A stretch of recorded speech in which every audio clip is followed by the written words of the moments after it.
Tonight I want to read historical fiction to you. Dave mentioned that this is based on the real experiences of a Civil War nurse. And I wrote her biography, and I do a in-person living history presentation in character as this nurse. But her letters are very fascinating. She went to the Civil War. Her first experience was Gettysburg. And she had no training or no experience, and she walked onto a battlefield where there were 20,000 wounded men. And her letters are very eloquent about what it was like to be in the Civil War, but she didn't write about individual soldiers. So I wanted to add a fiction piece to try to characterize what it was like to care for one of those individual soldiers. So tonight I'm going to read the end of what's in the book, and I will start at the end of her journal, and then it goes into another phase that's the fiction of caring for one of the soldiers. The Journal of a Civil War Nurse. July 26, 1863. Today is Sunday, but there is no semblance of religion here. Our hospital was moved, the stores have given out, there is nothing to cook with. Such days come where we have to see our wounded fed with dry bread and poor coffee. It's hard to witness some cursing for food, others praying for it. The assistant surgeon tortured one poor private by pouring nitric acid on his stump in a deadly race against gangrene. The next morning, the nurse approaches the private, fighting for his life, not sure if he is sleeping or has lost all senses. Healing is a challenge. For him, it is also a burden. He stirs. "Morning, miss." "What's your name?" she asks. "How fortunate I used to be," he murmurs, "how unaware of my privileges. Eons ago, it seems, I was part of a family, a loving son, a combative younger brother. While growing up, I started many fights. Bigger boys, it didn't matter. Mother kept asking, 'What's wrong with you, boy?' The answer didn't come." The nurse brings a cup of milk to his lips.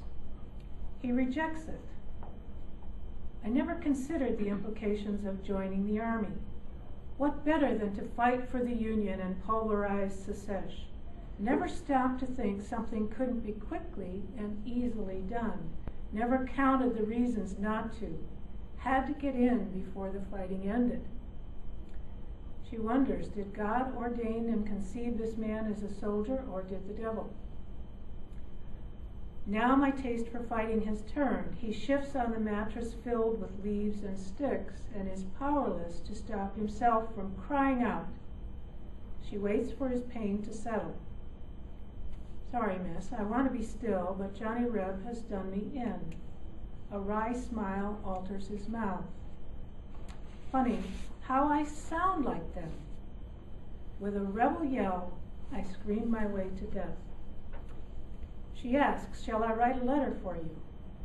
"I might not miss living if you had never appeared in the ward. You march in here where the rabble awaits your pleasure." She takes out paper. "Can I write to your parents?" She cannot bring herself to ask if he has a wife. He wonders aloud, "Do your people write to you?" She says, "Only yesterday the driver brought a letter from home. A friend, Sarah, wrote that she feels my way of living is the path to ruin. In truth, I feel safer here than at home." He says, "Excuse the impropriety, but you don't know the pleasure a man feels seeing a woman at camp." She has seen this reaction clearly and repeatedly, though she is a plain woman. Many come from the regiment, their sole purpose to see a lady. The soldier shivers as if the warm summer breeze turns cold. She brings the cup to his lips again. He denies it once more, and a frown spreads across his face. Yes, write to my mother, he whispers. Tell her my lust to fight is gone. Pain makes the rest of his words unintelligible. He thrashes and reopens the wound. The steward rushes over and yells at him to stop.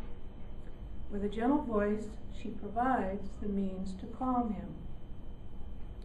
I am writing to your mother to tell her you are no longer starting fights. He grows still, she imagines, to protect the delicacy of a woman's senses. She sits at his side and writes to his mother, then writes another letter to Sarah to tell her she cannot expect everyone to be satisfied to live in a small circle in these days of monumental sacrifice.